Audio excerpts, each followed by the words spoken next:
Welcome to It Takes Heart. I'm Kate. And I'm Sam, and we can't wait to share more incredible stories of healthcare professionals making an impact across Australia. So they're going to go out, they're going to take their drugs, which is fine. If you want to take drugs, take drugs. But if something goes wrong, they always know the medical team is there to help them if needed. And we maintain that non-judgmental, we are here to help you. I always remember in Kingaroy, we had med students that stayed with us for the entire year. And in the first few months, they usually would do more than their colleagues would do in the entire year back in a major hospital. Because we would teach them IVs, sutures, stuff like that within a week or two. We care for the land and sea. We acknowledge the traditional custodians of the land of which we meet, who for centuries have shared ancient methods of healing and cared for their communities. We pay our respects to elders past and present. Today, we are joined by Dr. Tim Turk, who is an active member of our CMR doctors community. Originally from Canada, Tim has a passion for emergency medicine. He began his career, would you say that? He began his career as an emergency nurse. He was even a paramedic for a brief period. Tim travelled the world as a nurse unit manager on a Disney cruise liner for many years until he met an Aussie girl and eventually has settled in Australia. Now a rural and remote specialist, Tim lives in Queensland with his wife and works a load of jobs. But the highlight, maybe, but this might change, is locuming in some rural locations, working as a doctor on the defence base, and also working as a medic at various music and community events. Probably that is like a very high-level summary, Tim. It's great to have you here. That's sort of the top three jobs. The top three? Yeah. I can't wait to hear about the others. More. Yeah. Welcome to It Takes Heart. Thank you very much. Yeah, it's good to be here. Thank you. That's like quite a life and a lot of adventure. But Can we just talk about Disney for a moment? Yeah. Because I went on a Disney cruise with my family last year for 4 days. Yeah. How long were you? So I worked there for about a bit over 5 years. On a boat? So you do 4 months on, 2 months off. Right. And that, was a revolving contract. So whatever the 4 months happened to be, if that was Christmas and New Year's, you were on board. If that was the middle of summer / winter. Like the whole time? Yeah. So 4 months straight on the ship. Oh. And then 2 months off. And then they would usually call me back during the 2 months for like a week or two at a time, just because I worked hard. So they wanted me on board every so often to, like, if something happened, if a nurse got sick, they knew they could just give me a ring and I could fly into some random location and hop on board and start smiling the next day kind of thing. Yeah. But yeah, it was about 5 years. And is it like working in Disney where smile's always on? Oh, yeah. Music always playing? Yeah. And like, what's the best bit about that job and what is the worst bit? The best bit, because it's working on a cruise ship. So you're traveling, you're going all over I did the Mediterranean, I did the Baltic, multiple places in the Mediterranean. I did transatlantic crossings, a couple of them. I did all around the Caribbean. I did through the Panama Canal. I did the east coast of the U.S., and I did the Mexican Riviera. And just, over and over, like every week or every 10 or 11 days, we'd do a cruise. So I'd go back to the same ports over and over again, which meant that you started to learn them more and more, and you got to know the nice places to go, and you found the good restaurants and the good gelato places, and and so that was really fun. But it is Disney. So you were like, we were technically, we worked for a separate contracted company, but we worked for Disney, so you had to be on all the time. You're smiling, your special points and the 2-finger points and things like that, and all these. We actually went and did it. I was like, what's a point? Right? So because if you point with one finger, you can identify a single person. Someone might feel pointed out in a crowd. Whereas if you're using your whole hand to gesture or 2 fingers, it's obvious that you're telling someone where to go or what to do. So you actually do 3 days of, it's called Disney University, and you do 3 days at the parks in Florida where they teach you all this stuff, and you learn history of Disney, and you learn care and quality stuff and presentation, and then all the safety stuff of how to get in a lifeboat and what to do if the fire alarm sounds and all that kind of good stuff, and that kind of kept going on the ship as well, like the training and whatnot.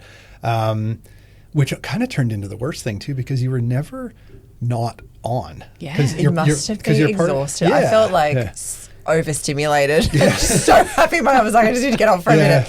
Well, it's fun because you have the background music all the time. You have there's people walking around all the time. Everyone's smiling and all, and most of the people there really do enjoy themselves. They like working there. They're having fun.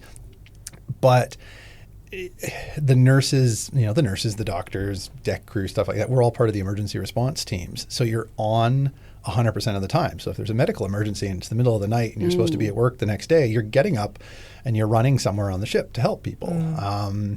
And you might not, like we had someone have a heart attack halfway across the Atlantic one time. And you can't go anywhere. You're stuck. So we're looking after him 24 hours a day. So we have like the medical centers on the ship are 4 or 5 consulting rooms, kind of like an ICU setup, a couple of treatment rooms and things like that. Yeah, like so you can actually manage. So, but we had to do. There's only 3 nurses, and we had to run 24-hour care on this guy. We ended up doing kind of like 12 on, 12 off shifts plus the rest of our work to look after this one woman, actually, but one person that was really, really sick. And you can only do so much. Like you couldn't get a helicopter out there because the seas were too rough. So we asked them to speed up, but you can't. It's a ship. How much quicker? It's not like a car where you can floor it kind of thing. It's I think they took about 6 hours off the transatlantic crossing, which is impressive. But it doesn't really change a lot for you. You're still working. You're still working pretty hard. But it was fun. It was great fun, and I mean, I would go back in a heartbeat. But it's not. You have to know what you're getting into. Can I ask, do you if Pluto is having an off day, is it like, Tim, you're on a 12 hours off, can you be Pluto? Like, do you sub into that? Where you? No. So the how can I feel say it's this? a yes. There's a story there. No, so all of the characters and stuff all live on board the ship, and they're very strict on their scheduling and stuff to make sure they get enough breaks and enough rest. But everyone has more than one job. I actually met my wife on board the ship. Because I remember you'd see them on there, like there'd be this place and there'd be that place. Yeah, So that's why I asked. Everyone works lots of jobs. Yeah, so I mean, she was actually a lifeguard, and she sold the shore excursions, and she would do the greeting at the theaters at nighttime, and then she would do guest info sometimes as well. So everyone did multiple jobs. But the only people that didn't do multiple jobs were kind of like the guys who drove the ship and the medical team. Yeah. Because we were kind of there just to be doctors and nurses. Very specialized. We're pretty specialized. But we still were, you had to go and do the meet and greets. We were officers, so we had to go do meet and greet officer things. We had to go do stuff in the restaurant sometimes. We do tours. We do, Yeah, wow. Do you hear Disney songs now and just... Well, I've got two 4-year-olds, so I hear You're Disney songs deep in Disney, right back there. Well, I don't mind it though. Yeah, like it's you don't mind it after a while. You just kind of get used to it. Yeah. I can sing along with a lot of it just as well, and I think the best part was also is I was there when Disney took over Marvel as well. Yeah. So we got to watch all the movies the day before they came out. Yeah. Because they would show them to the staff and the crew. The day before, they would set up a theater just for crew, and we'd have like popcorns and beverages and stuff. Oh yeah, like it was a full-on premiere, but we could dress down, we could have fun, and we were watching a movie like easily 48 hours before the rest of the world would see the movie, because we needed to be able to talk about it. Yeah. We needed to be able to tell people like, oh, you really want to go see it, and don't leave after this, and you really can't, you're not going to believe what happens to this character, and we had to talk everything up on the ship. And because you're stuck there, and so premieres at sea, and with the ears, of course. So healthcare staff with high levels customer service. That's gonna then work for you in your future. Yeah, because that is when you said you've got to know what you're getting into. That would be part of it too. Yeah, and that's actually probably the part of it that's followed me through most of my career is the patient is. They're guests. We don't call them passengers. They're guests. They are there to be treated. They're there to be helped. But they're having a bad day, and you need to do everything you possibly can to make them feel better about themselves. And you need to talk to them. You need to talk to their family. You need to deal with everything. You have to be nice to everybody. You have to smile. You have to give them an experience. You have to help them be happy again. And that just kind of continues. And it's that sort of idea of, if it takes you 2 extra seconds or 5 minutes to do something that will make someone's day significantly better, just do it. You know, like little things like that is what we were just, and that was expected on the ship. But then when you start doing it in kind of real life, everyone's just kind of looking at you like, why are you doing that? It's That like, must have been, yeah. It doesn't hurt. Like, It doesn't hurt you. It doesn't and stop me from Why are doing you anything. smiling so Yeah. much? Yeah, like, why are you smiling? Why are you, like, you know, like, why are you just letting that person rant at you for 5 minutes? It's like, because they needed to rant to somebody for 5 minutes. And now that they're done ranting, they're calm and we can talk to them We can again. actually. So, yeah. So take us back. Like, you were a nurse, a paramedic, now a doctor. How is that even How- possible? Because I was expecting you to walk in here and be really old, like to Well, have gone through I feel all like of I am. these. Thank Oh, you. trust me, I feel too. But like a lot of study, like Yeah. How does that all come together?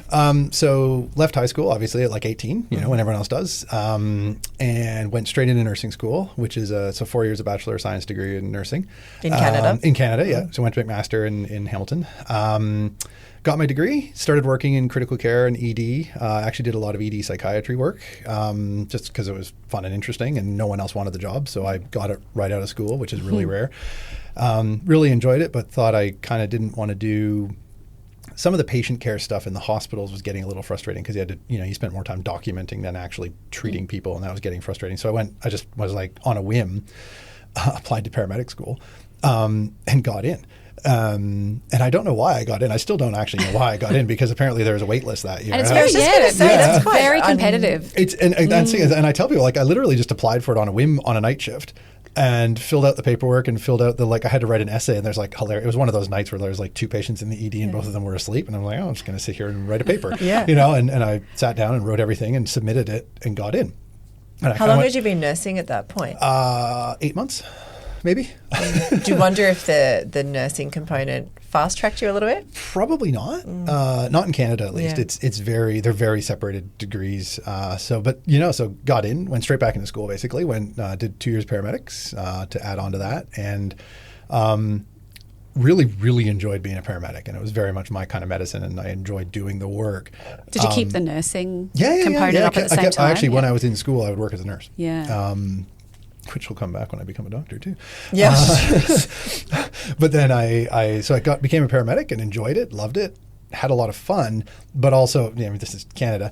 I hated dealing with people on the side of the road when it's minus 30 and there's no light and, people are driving past too fast on a snowy road and you're just like, I really like heating and fluorescent lights. This is a little much. So, all right, whatever. What can I do differently? And that's when I randomly, I looked at cruise ships, and I didn't even know that Disney had a cruise line at that point.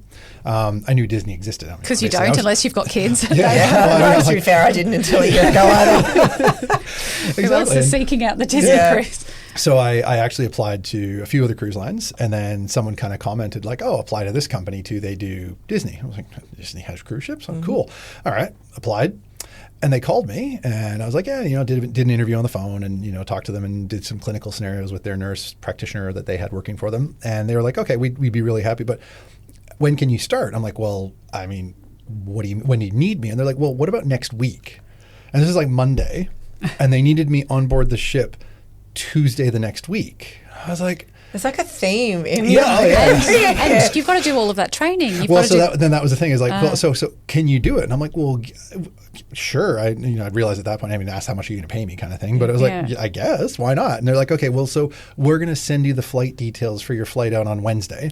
You're going to come to Florida, and then you're going to get on the cruise ship in Cape Canaveral on Tuesday the week after. And I was like, wait, why am I going to Florida? Wait, hold on. Hold up. This is, I'm old. So this is like pre-Google Maps. So I had to I have a few questions. I had to pull up a map and be like, okay, where am I going? Oh, I'm going there. And then the cruise. Okay, great. Whatever. Trust it. Just what's the worst that could happen is kind of how I lived my life for a long time. There's, let's see what happens. And it worked out great. I spent 4 nights in the resorts in Disney, and because you work for them, you got free access to the parks. So we would do class for usually about 4 or 5 hours a day, and then they would just kind of dismiss us. And there's buses, there's free buses in Disney. So we just get on a bus and be like, which park do we want to go to today? It's like, oh, let's go to Animal Kingdom today. And just, why not? It's all free. We don't care. It's just like, go check it out. So we went and saw 3 of the major parks in those 3 days kind of thing. We'd go to downtown Disney at nighttime and just have fun. Learned a lot, but just had a lot of fun too. And then hopped on the ship. And how did you then become a doctor? So the last contract I did for Disney was, so when I started working for Disney, they only had 2 cruise ships. Now they have 5 and almost 6, I think. I think the 6th one's coming out next year, but I don't know anymore. I was the first crew when they had these 2 ships for about 10 years. And then they were like, all right, we need to expand. We're doing really well. We need to expand. So they bought 2 new ones. They built 2 new ones. You don't buy a cruise ship. It's their, you can't go to a dealership. Can't go to a dealership. You know, it's, so they had to, you know, they maybe after COVID. well, it's actually, anyway, but they, so they were building 2 new ships. And the first one to come out was the Disney Dream. And I went to Bremerhaven in Germany. And I was the first crew. I was part of the first crew that brought it over to North America to start working again in the Caribbean. And that was my last contract. And I kind of was getting a little bit bored doing nursing. Liked it. I was enjoying it. But I was just like, oh, you know, should I be a nurse practitioner? Should I just do a critical care certificate? Like, what should I do next? And I was in the U.S. at this point. Like, I'd basically been living in the U.S. for 6 years at this point, 5 years at this point. And I just went like, well, I'll just apply to med school. Again, like, sure. Why not? Quite night on my ship. Why not? Actually, it was a day. Yeah. But it was hilarious because, you know, like, people asked me, like, well, what were you doing? I was like, well, I was actually sitting on the deck in a recliner with my laptop on my lap, filling out a med school application, just chilling on a cruise ship, filling out a med school application. And it was the same kind of thing. I got a call a few weeks later. They did an interview and they're like, hey, do you want to join us? I'm like, I guess I'm going to go be a doctor now. So you're very relaxed about how these things have come about, but clearly you're clearly highly intelligent and must have write a very good application. Very good application, but also the I guess how well you did at university and things like that. There must have been some, you know. I was a solid B student. I was not even remotely the smartest person in my class by any means. I was 6th in my med school class, so close to 5th too. But I was 6th. But, you know, like top 10. Yeah, well, that's what I tell people. I'm in the top 10, but I can't say top 5, and it's really annoying. Yeah, that would bug me too. Yeah. But, you know, and that's fine, you know, and I realized in med school, like, I really actually have to study this stuff. Like, this is really important now. You know, I'm realized, because I had the background of the nursing, I had the background of the paramedic, I could see these doctors that were making the decisions that I always just rolled my eyes at and thought they were being silly. They actually really were making big decisions. Yeah. Like, if you make the wrong choice, really bad things can happen. So I'm like, I really should study hard for this kind of thing. So I studied really hard in med school. I did well. But no, nursing and paramedic, I was a B-ish student, you know, 80s-ish kind of student. Did you, okay, but yeah. Did you then go into emergency medicine, like, as soon as you graduated medical school? Like there seems to have been that theme, but then when I said that earlier, you're like, eh. No, I like ED. Don't get me wrong. I really like ED. But I actually, coming from, I did med school in the U.S. obviously, and coming over from the U.S., being a Canadian, doing med school in the U.S. and coming over to Australia, because we sort of like had decided after med school we immigrate to come back to Australia. Shannon, my wife, was already living here. Obviously, she was Australian. Had you been working as a doctor yet? No. In the So States? I had just finished med school. Right. Like, literally just graduated. I'd done all the USMLE testing. I had all my American stuff done. Yeah. Came over to Australia, and they went, you don't qualify. Yeah. I was like, why not? And they're like, well, you haven't done the AMC exams. I'm like, do you mean these AMC exams that you guys use the USMLE to, like, base your questions off of? I'm like, you just realize I finished all of those exams. And they're like, yeah, no, they don't count. Like, all right, fair enough. When can I write those exams? Oh, the next one's in 6 months. Like, okay, what am I going to do for 6 months? Well, it turned out my nursing license transferred.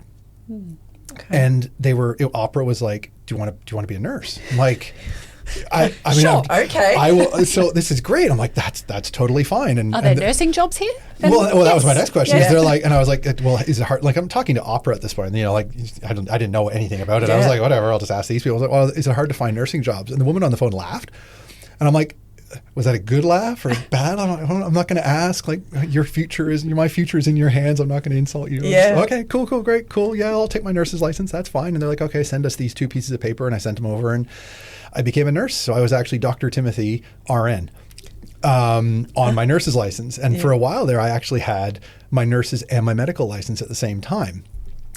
Because one hadn't expired and my nursing license hadn't expired yet.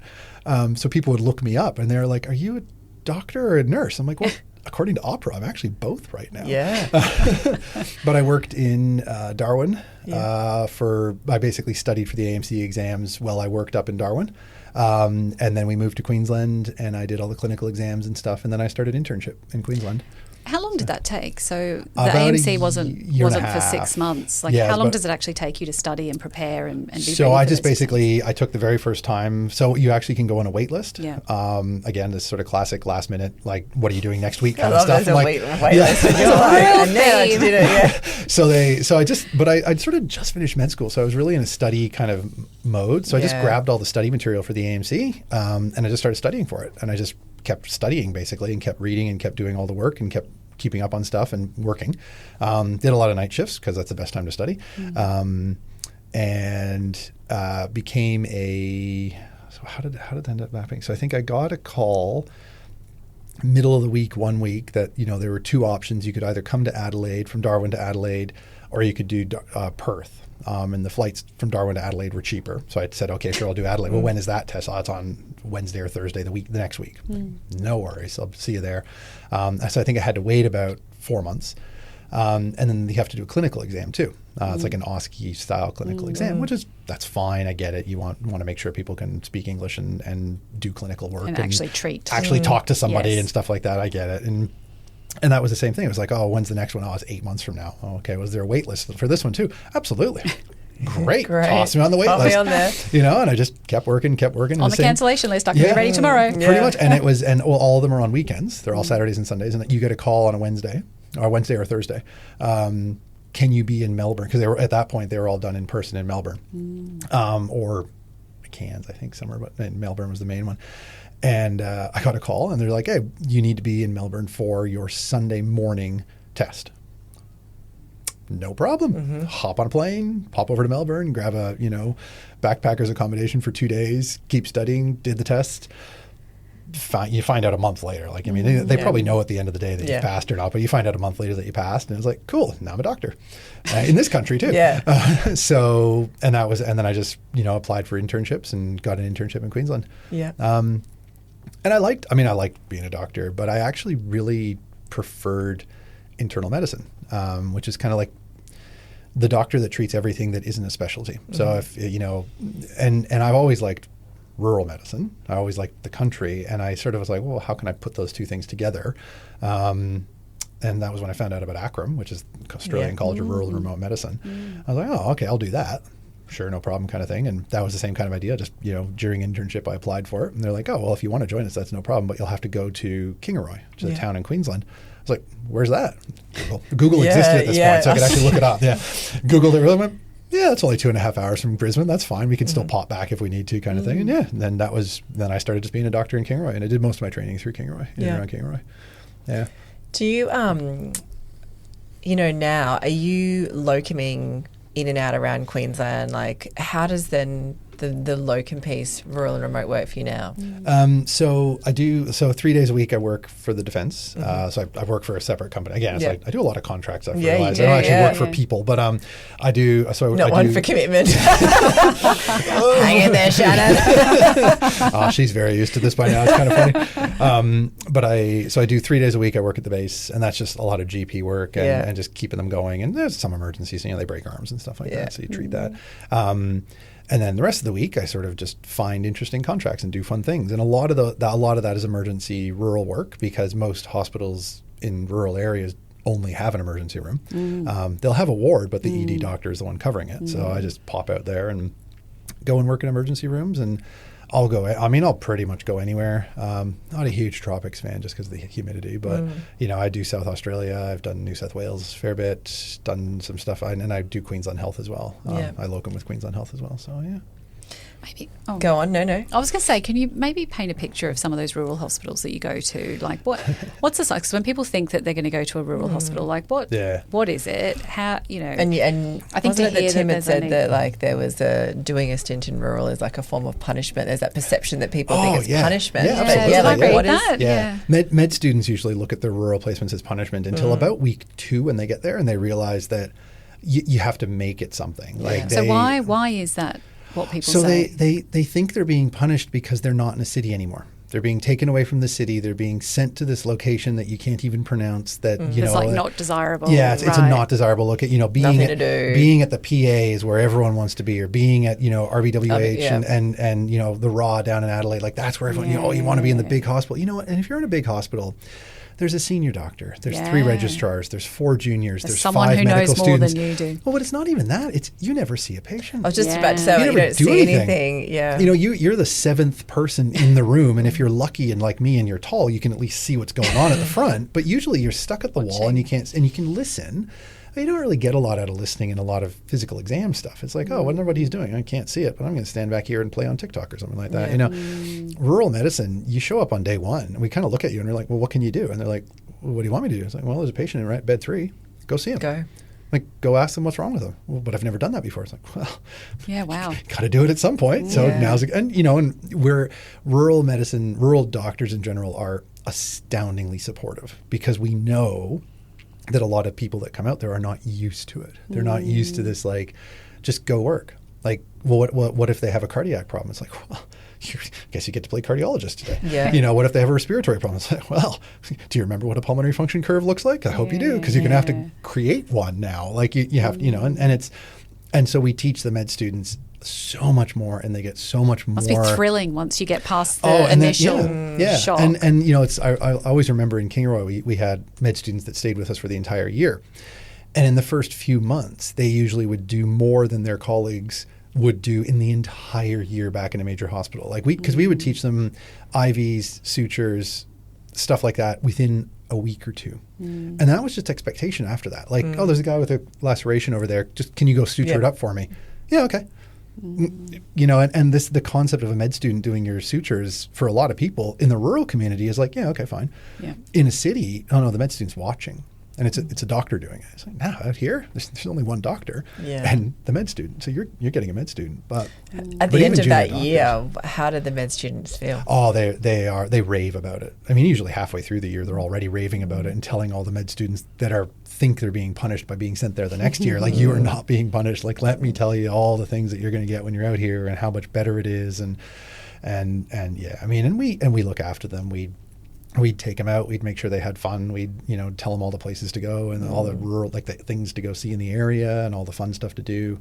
But junior doctors have the same attitude. You know, they're being punished because they're being sent out to a rural location, and they don't understand that they're going to get so much experience and so much learning when they're there. And yeah. So maybe can you talk us through or share a story where you feel you get that exposure, or it sounds like you can really see that direct impact on that community that you're working in versus all the various people in the room in a metro hospital? Well, I mean, a lot of the time in the rural, the biggest thing is you see the patients. You see them the next day. You see them a week later. You can honestly, you know, you sometimes talk to them in public. Like I mean, Shannon loves telling a story about people that would stop me at Woolies. Like we could never just go grocery shopping. I had to talk to 10 people every time I went to the store because Tim, I've got ingrown toenail as well. It was like, oh, that's the doctor who treated me in the ED last. Oh, my kid is doing so much better. Thank you for seeing us at 2:00 in the morning when you know I have my bags under my eyes were as big as my eyes, kind of thing. And I was like, yeah, no, well, that's what we're here for, kind of thing, you know.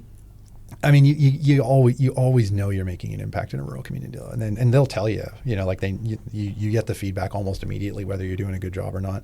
I mean, and you know, I have fun stories about rural medicine all the time because you actually get to follow the patient through and you find out and you do so much interesting stuff. And you know, like I ruined a woman's wedding once. Oh, go on. So so it was, you know, it was the sort of classic. I was just about to finish, so it must have been just around 6:00, and 20-odd-ish-year-old woman came into the ED, told to come there by the gym that she was working out at, and she was trying to get in shape for her wedding. It was good for her, fine, great, no worries. And both of her arms were weak suddenly, and everyone was just like, "Ugh, she just worked out too hard." I was like, "Well, there's a few other reasons why your arms could both suddenly become objectively weak. Like, I'm like, lift your arm up. She can't. I'm like, that's not normal. Like, even if you do a lot of curls, you can still lift your arm up afterwards, kind of thing, you know. Like, all right, well, I'm going to put a neck collar on you real quick, and then we're going to run you through a CT scanner. And she had a vertebral artery dissection. So I got to, you know, this was probably a Wednesday, knowing my luck. And her wedding was that weekend. And I was like, so Ever been in a helicopter before? Because it was actually one of the fun ones. We again, we had the CT locally, which is amazing, like rural I was hospitals. just going to say, is that common to be able to do not a even remotely. right? And what would have the plan been if you didn't? Oh, she 100% would have gotten a helicopter ride no matter what. She Yeah. needed imaging. Yeah. Like just the spidey senses were going off on this one kind of thing, but it just something wasn't right. And so we were really lucky where I was working. We had actually just got a CT. The King Roy Hospital had a massive redevelopment while I worked there. We got a brand new hospital with a CT scanner. So we went from a little teeny hospital to this beautiful, beautiful brand new building, brand new ED with like double the capacity and a CT that we had access to 24 hours a day. It was unbelievably nice. So we could call in the radiographer, who was, my friend who lived at the farm up the road kind of thing. And I was like, hey, remember how you were eating dinner? I'm really sorry. And he, came in and did it. And we, you just walk into the room. Like, again, it was this one-on-one medicine, or actually fun medicine, where you could go follow the patient. And instead of just like, whatever, order it and walk away kind of thing, I followed her in and watched the scan come up on the screen. And I'm looking at it going, that's not right. I'm not a radiologist by any means, but I could see that something was very wrong. And so I started making all the phone calls, and everyone wanted the official report. They wouldn't believe me. Because if they're going to organise a because they were like, well, if you're going to organize a helicopter, we need the official yes. report. And I'm like, no, trust me on this one. Like, you just start the process. Like, oh, fine, we'll do it, but we don't believe you, kind of thing. And I got the urgent phone call from the imaging guys, the readers, saying, you need to put this person in a back collar and a collar and do this, and they need a helicopter. I'm like, yeah, I know. We've already organized it. And they're like, oh, well, who read the scan? I'm like, I did. Oh, are you a radiographer? No, I'm just a rural doctor. It's what we do. And then I got to call everyone back and say, hey, remember I said I was right? Turns out I was right. But so she got flown out and had vascular surgery and was in a brace for 3 or 4 days and missed her wedding. Because I felt really bad. I got a thank you card. Did you get to go to the actual? No, I did not get an invite. I probably was on everyone's bad list, but I did get a thank you card afterwards. Like, yes, I know you ruined my wedding, but thank you for not letting me die. Well, saving my Yeah. Because so that was like it's a plus minus card, I called them. But you get good outcomes a lot of the time in rural medicine, and because you get to treat everything, you're not just referring everybody off. You're not just seeing somebody going, you have a heart problem, there's a cardiologist over there that'll see you now, and going back to the computer. And it's like, no, you have to do everything. Which is great. It keeps your brain going, and it's so much more fun. And emergency medicine is great, and you get to do a lot of interesting things in it. But actually proper rural ED medicine, where you're just treating everything, and and you don't refer because you can't until it's really outside of our scope, and you just treat them. So That's incredible. I like it. It's good fun. And so then you also work in events. That sounds very sorry. Disney. You're in events, like tourism. I live in Queensland. Medical work, concerts, doing that emergency response and various. Is that what you do? Well, kind of. So I work for a company called Hess Paramedicine, and we do event medicine and events. So like the first aid tents at events and things like that. And did that come about just because you wanted tickets to a concert? You want to go back to that more paramedic? No, not that treating was actually under the fluoro lights. So it was I think I was in PGY 2 or 3. I was just a junior doctor, and I called up a company that did medical retrievals, and they were just like, well, do you want to? Like, I just called them and said, like, can I work for you? Can I do like road transfers or something? Like, I just needed extra money or something like that. I'm like, whatever, it could be fun. I'm like, well, we don't hire juniors. I'm like, fair enough. But what are you doing this weekend, kind of thing? And it was a very standard job offer for me. Is, what are you doing this weekend? And like, well, you're the last minute guy. If we ever need someone to go somewhere tomorrow, I know who to call. Team, we've got a job come in, Tim. But and they were just like, well, what are you doing? I'm like, well, it depends on what you want me for. And they're like, well, Queensland Raceway has a car racing event on this weekend, and they need a doctor. Sure. Where do I go? And they're like, well, Google Queensland Raceway and just show up there, and we'll give you a shirt and we'll put you in the response car and all that kind of stuff. I'm like, all right, great. So I started doing that, and I did that on and off for years. For just Queensland Raceway. So Queensland Raceway and Lakeside Raceway. Oh my God, my husband will be listening. I was about to Yeah. say, He like, Well, races, a while so ago he'll they be like, were- ask more, but I don't Yeah. know what to ask you about that. So it's in the last couple of years they've changed hands. The different people own the two tracks now, so I only work at one of them now. But yeah, we did. I never did supercars because supercars has their own doctors and medical teams and stuff like that. But we did the Shannon's racing weekends, and we did all of every race weekend. So it was I would be there Saturday and Sunday. And there would be sort of practice and qualifying on the Saturday, and then the start of the racing, and then a lot of racing on the Sunday. And it was very quick. The races were only sort of 20 laps or 10, 15, 20 laps. It's maybe a half-hour races at the most, and then so we do 2 an hour. Like you'd be pushing people through, going, and many, many different kinds of cars, and everything from like little teeny Hyundai, what are they called again? Excels, I think. Yeah. Hyundai Excels. I'd love to help you out there, Bill. Yeah, it's I feel like I need to tell you what my husband drives, but I'm really it just looked like a coffin on wheels. And then everything up to like big, expensive, fancy open-wheeled race cars and stuff would be there, and proper teams with proper trucks driving high-end Porsches and fun things like that. And you just half the time I'd be sitting there just reading magazines, waiting for Did something you to have happen. interest in cars? Oh, the cars are amazing. Yeah, I love so it. it would have been I interesting really for you love as it. well Yeah. to be part of that. It was great fun for me because I got to poke around in race cars. Yeah. And I learned all sorts of stuff about race cars. So now it's really interesting because it's like I know how to take off Hans devices and things that you'd never really know about, but you also know all the questions to ask too. It's just, like that's probably the most interesting thing because people will come in from a racetrack into an emergency room. And I know all the questions to ask. It's like, okay, what kind of car were you in? What kind of safety equipment did you have on? Was it this, or this? How was it set up? Did you get out? Did you crawl out? Did this happen? And they're sort of looking at you going like, how does this random doctor know all of these? It's like, well, I know things. You're like, and this way, it was here, Disney. And come with me, and I'll walk you over there. That's the other thing you're supposed to do with Disney is you don't tell someone to walk if you can take them there. So that turned into. Again, what are you doing this weekend? There was a concert. They needed a doctor. There's rules in Queensland about once you get over a certain number of couple thousand people or something like that, you can't just have paramedics. You need a doctor there. And it's like just numbers based, and it's numbers and distance from facility based as well. So if you're in downtown Brisbane, you need thousands of people. So like at the showgrounds here, I did what was that heavy metal concert called? I can't remember the name of them. They have such funny names that they slip my mind all the time. But they had like 5,000 or 6,000 people at that concert, so they needed a doctor. So I did that concert. But I did my first concert with them, and I liked it. And they were just like, well, we actually have this 3-night event going on in the bush, and it was all electronic dance music kind of stuff. And I'm like, could be fun.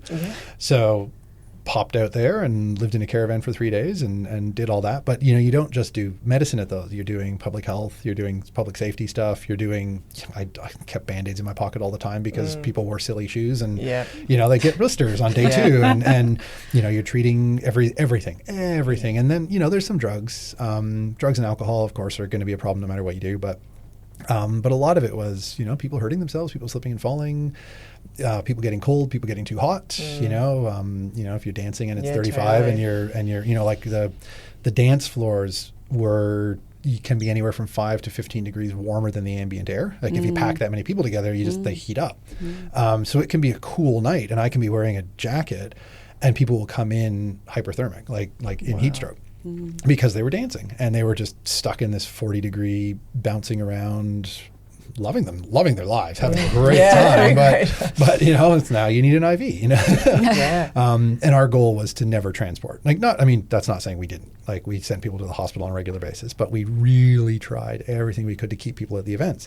So give them IV fluids, give them medications, give them, put them in an air-conditioned tent or just put fans on them, throw ice packs on them, cool them off, treat whatever's going on, and then send them back out. go have fun. You know, they've paid a lot of money to be there. So yeah. 3 days. Yeah. Do you choose the concerts that you go to? Like, are you like, oh, Oasis is coming, I'm in? Or is it more just like, hey, Tim, what are you doing this weekend? I'll sometimes look. So I usually get the offer because like we're booking out concerts like later in 2025. We know 2026 stuff now already, but you know, like 2025 concerts they book up, but we don't necessarily like you look up who's supposed to be playing, but you don't even necessarily know who's going to be there. So like CMC, when we signed up for it, or when I was told that I was going to be working it, which I was like, awesome. This is the country music. The country music concert in Willowbank, actually, out in Queensland Raceway. Yeah. They're just like, oh, you want to go? I'm like, yeah, sure. Who's playing? We don't know yet. They haven't announced it on the website. I'm like, well, this will be a luck of the draw kind of thing. It turned out it was like people I actually really like listening to. So I was like, oh, that must be a bonus. Oh, it's going to be such a good time. And is the tent well positioned so you kind of not even remotely? No. I am going to requisition one of the 4x4 buggies, and I'm going to drive myself out to some of these concerts points. But you know, again, it's kind of like working on the ship. You're there to work. You're not it's great to be able to listen to it, but I have a radio. I'm wearing a uniform. It's very definitive that I'm not there to have fun and you can get called on to do all sorts of fun things anytime. So yeah. What about you were involved in the pill testing? Yeah. Tell us a bit about that. So that was, so there's a festival called Rabbits Eat Lettuce. Like I said, fun names. Like I feel so old right now. I was going to say, you were there. No. Lettuce. Rabbits Eat Lettuce Festival, yeah. And they had an unfortunate, they had 2 deaths at one of their festivals. This is years pre-COVID at this point now, 2018, but I don't think that's right. They had 2 deaths. And they were completely unavoidable. They were overdoses. They were 2 people found in their tent on pack-out day. You know, obviously had taken something the night before and just fallen asleep and not woken up. Which, you know, horrible, you know, doesn't make it better, but, you know, completely unavoidable. But the organizers for the festival were obviously devastated by this, and they wanted to make a difference. They wanted to do something unique. And this was when Pill Testing Australia, the company, was working in Canberra, and they were trying to get pill testing legalized across the country. And we kind of went like, well, this is a good idea. And they went, well, this is a good idea. And Pill Testing Australia was like, yeah, we'll show up. Could be fun. And so we were the first festival in Queensland to have pill testing on site. So it's pill and substance testing officially, I think is what it's called. But yeah, so people could come in. So how does it work? I was just about to say, like, please tell me how this works. And because people, you know, I imagine there's a fear component of if you're in there doing something you shouldn't. Well, so be. so that was the fun thing because we had to getting it organized was really difficult because Queensland Ambulance Service was sort of on side with it, but they didn't want anything to do with it. It was like fair, that's fine, you know. The Queensland government was 50-50. They couldn't decide whether they liked the idea at the time. They couldn't. The new government now hates it. But at the time, the government couldn't decide whether they liked it or not. Because they didn't want to seem like they were supporting illegal things. You can understand. Like, I get it, but you know, we let people smoke and we let people drink. We know that they're going to do too much. We know that they're going to do dumb things. So we let, like, you know, you can either put your head in the sand and pretend it's not going to happen, or you can help. So we sort of tried to get everyone on site.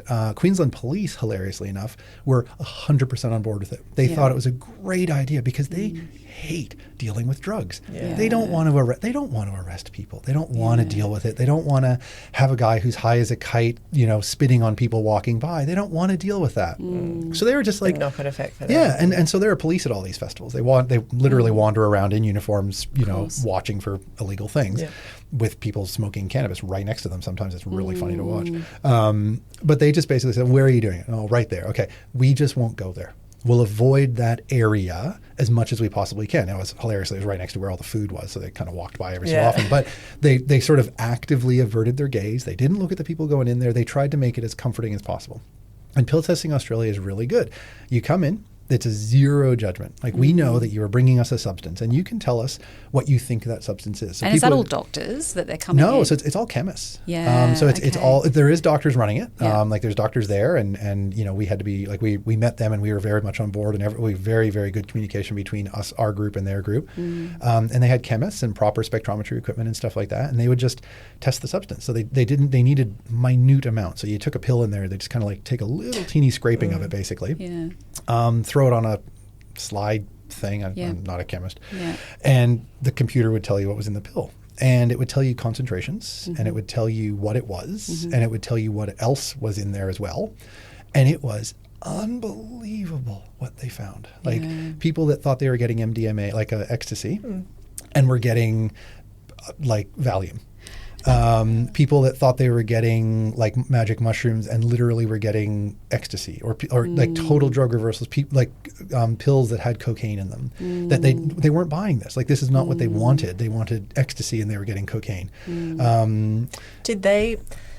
Someone's come to you and gone, I thought I was getting this and I've got that. Yep. Did they often go, I don't want that, and leave it there? Regularly, yeah. So they had they called it an amnesty box. It was basically a throw-out box.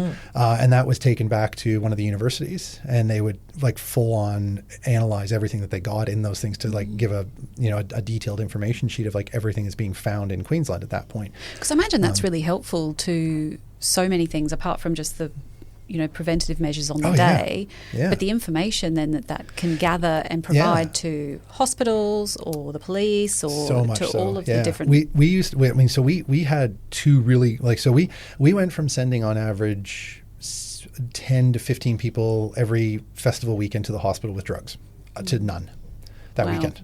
Not a single. We had people affected by drugs that we were treating, but none of them were sick enough or unknown enough that we had to send them to the hospital. We just kept them. We were able to treat them all on site. And I guess the fact you were there means that they might be more forthcoming to come and get treatment when they need it as well, rather than waiting. I'll come back to that in a second. Yeah. People taking drugs are smart. Everyone thinks they're dumb, but they're actually very smart. Right. But the thing that a lot of these people were told is they were handing over a pill, and a typical dose of ecstasy is somewhere between 60 to 100 milligrams, so 80 milligrams, let's say. So your one tablet, you think it's going to have 80 milligrams in it, and it could have 360. Wow. And so if you took that, not knowing this, like again, before pill testing, before the concentration gradients were known, you could take it and you would be just seriously in trouble. Like I would be putting multiple IVs and giving drugs and probably sending that person to the hospital. Pill Testing Australia would advise them, crack it in half, crack it in quarters. Like, we know you're going to take this, so do it safely. So we just stopped getting overdoses. And when we did get overdoses, we would go through their stuff, because it's like, nothing personal, dude, but you're unconscious. I need to know what's going on. And we'd find baggies, we'd find pill remnants, we'd find the powder in a bag. We could take it over to Pill Testing Australia and say, I have an unconscious person next door. Can you test this right now? They'd dump us to the front of the line, test it, and immediately tell us what it was. So we would know. So you know what you're dealing with. We know instantly what it is. So I was like, great, I'm going to run back door next door now, and I'm just going to give all the right antidotes. Like if I can fix it, or at least I know exactly what I'm dealing with. And if they did go to the hospital, I could tell the hospital, I have a guy who has taken blank as confirmed by, So that information is invaluable. But like, people at festivals know that the medical team is there to help them. So if they're in trouble or one of their friends is in trouble, they will bring them to us. And we are very non-judgmental about I'm not going to say non-judgmental. We sometimes are a little bit judgy when it's like, you haven't had any water and you've been taking ecstasy and drinking alcohol all day. Okay. Yeah. I'm going to judge you a little bit on that one, but politely. After we treat you, education and all that. But after we treat you, we might talk to you a little bit about your decision making. But they want to have fun. They're there to have fun, and they're going to do things so that they have fun. It's like the difference between someone who's going out to get absolutely, completely drunk as they possibly can, and someone who's just going to have a couple to have a nice night. These people want to have fun, so they're going to go out. They're going to take their drugs, which is fine. If you want to take drugs, take drugs. But if something goes wrong, they always know the medical team is there to help them if needed. And we maintain that non-judgmental. We are here to help you. So bring your friends here. Don't let them wallow in their tent. We'll look after them for 4 or 5 hours if we need to. We don't mind. We have chairs out back, and we have stretchers set up, and we will look after them. And we'll make them feel better, and then, give them a Band-Aid and send them on their way. It's an interesting initiative, isn't it? And I think that debate, no doubt, will go on. Yeah, I mean, it's purely a public health thing. It's risk mitigation. It's risk management. To know what's out there at the moment in the market too, so that all of you imagine all of the emergency departments, if they all had that knowledge of what is currently actually. Pill Testing Australia is on Instagram. I have no idea what the handle thing is, but it's on Instagram, and they post things every few days of, we have found this, and it's a picture of the pill with a little like grid behind it, so you know how big it is, and all these things. And this is what they thought it was, and this is what it turns out it is. And it's highly potent, or this is a pill that was being sold as ecstasy, and it's actually 100% cocaine. Please don't take it. Things like that. So it's that public knowledge, the education information is out there, and people can find that information. Like, if you're in an emergency room and you see, turns out they're people are selling cocaine on the Gold Coast. I should keep that in mind when I go do my shift and things like that. What do you do in your downtime? Do you have downtime? Like you're there, super you're at busy, defence base, you're out on locum. Oh no, I take weekends off all the Yeah. time. Well, every other weekendish.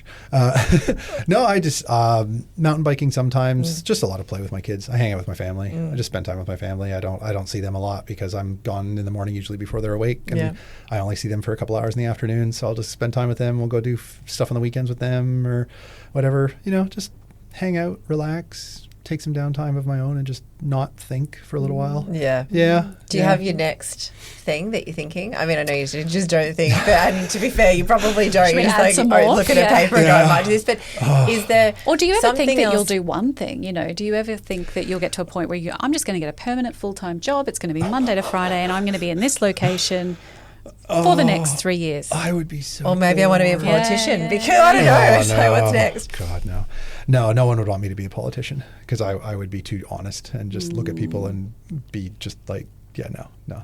I would not do well in a political sphere. No judgment with my patients. It'd be full judgment. It would just, I'd take all of the judgment that I've been reserving. And, I actually have my diploma for the Royal Australian College of Medical Administration. I got my rural management diploma through them as well. So I've done some, work with management spheres and rural hospitals and things. But honestly, I kind of like what I do at this level. I like the level of busyness I've managed to fix a good spot with kind of thing. Sometimes it's a bit too much and sometimes it's not enough. But I'm happy with what I'm doing right now. I'll probably keep doing it for a little while, but I'm always very open to the next hospital or the next place or the next location to see if there's anything interesting out there, to see if there's something fun to do, if there's, like the population in the area where I live is exploding, and the hospitals in those areas are going to have to be redeveloped in the next sort of 5 years or so. So that'll be interesting because suddenly there'll be a brand new hospital next door that, I can give them a ring on a Wednesday and see what happens. Yeah. Something on the Hey, what are you weekend. doing on the What weekend? do you do on the weekend? Do you go back to Kingaroy? No. Do you have a favourite location or Um, that you think, gosh, I need a break, I wouldn't mind going out to? I need a break. Maybe that was me From the speaking. 4-year-old. I need a break. I need a break from my 4-year-olds. Actually, no, they're pretty good. My kids are actually really well behaved. It's annoying. I can't That say just I can't say Just it's their Do you say they're fault. 4 and 2?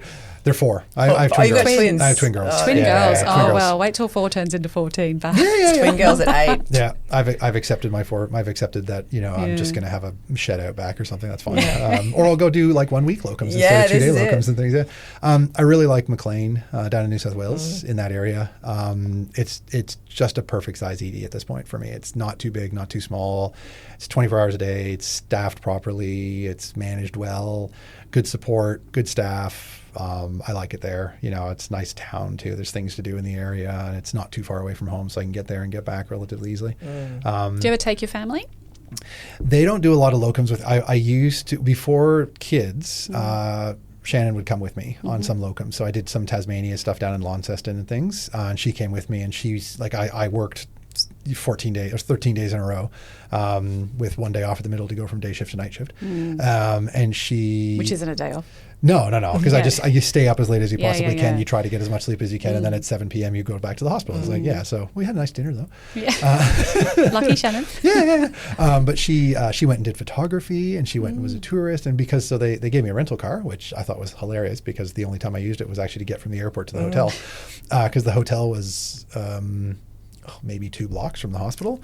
So I made sure that the rental car was in her name as well. Like I paid the extra money to get it in her name, and I'm just like, here you go, have a great 2-week vacation in Launceston, completely paid for by a locum company. And I mean, I encourage all of the married doctors that I know, especially if you're pre-kids, like, man, go do a locum, because you're going to get put up in a hotel. They're going to give you a car, and you're going to be in a brand new place, and you're paid to be there, and they'll add on a day here and there. And, if you want to spend an extra day there, they'll probably keep the hotel for you for an extra day. And You're in need. You're in demand. And one of the things you guys know this, one of the things I always ask for is if I go do locums, if there's like a week in the middle, I'll ask them to rent me a minivan.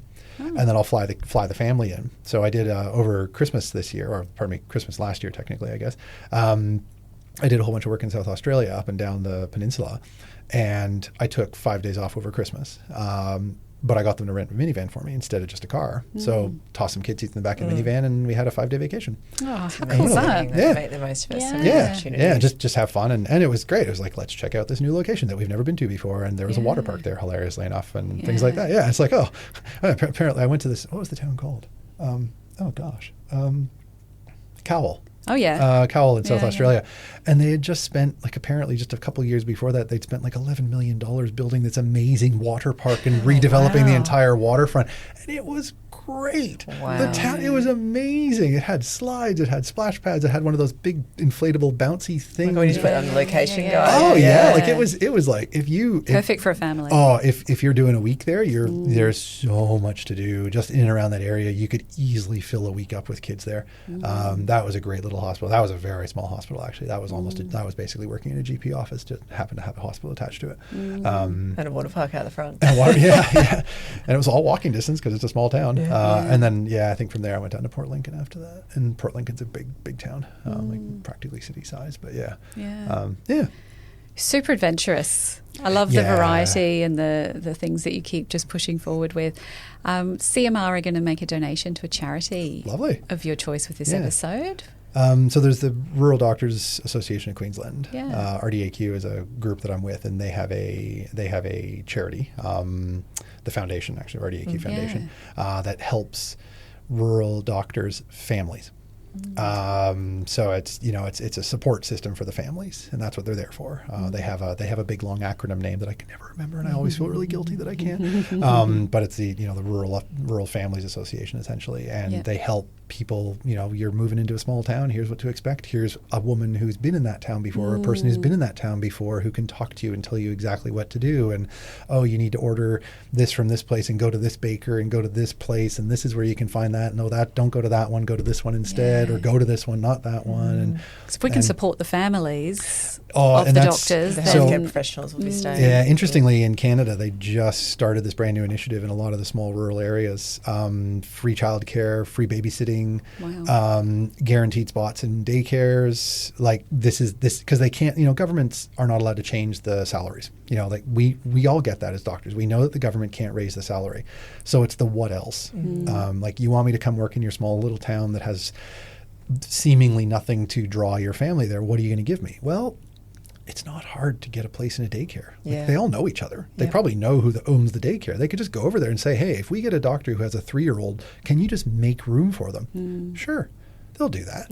Like if you know walking into a town that your partner has a job and your kid has and you know when you walk into a small town that your kid has daycare or school or whatever, your partner has a job, and your house has been sorted for at least sort of the first 6 months or so while you figured out yourself, you're going to go. Yeah. And you're going to probably half stay. the battle. I was just going to say, you'll probably stay. Yeah, and you'll stay longer. If the family is happier, Yep. you can actually do what you do and work and not be worried. Recruitment of doctors is usually you talk to the doctor. Retention of doctors is the family. Yeah. Because if you go home every night and your partner hates their life because they're in a place that they don't want to be, you're not staying. Yeah. You're just not.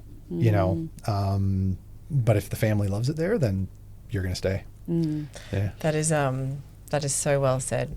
About recruitment and retention. Like it really is about the family. And do you remember we went down to Victoria once and we met some of the doctors that we placed, and their families all came. We went and had a cup of tea with them and things, and they were so. Yeah, it was so grateful for the immersion of the families into those communities was so crucial. And when doctors go to conferences, like we're wandering around the halls and like we're seeing all these recruitment companies. Like there's, CMR is a good one, and that's why I stay with them. But there's others, there's and a lot. They're all trying to recruit you. But the ones that we're going to stay with are the ones that will find out what our spouses do. Yeah. Like right out, like, okay, you're a doctor, great, cool. There's 15 others walking next to you. What does your spouse do? Can we find them a job? What do you want to do? Where do you want to go? What do you want to do next?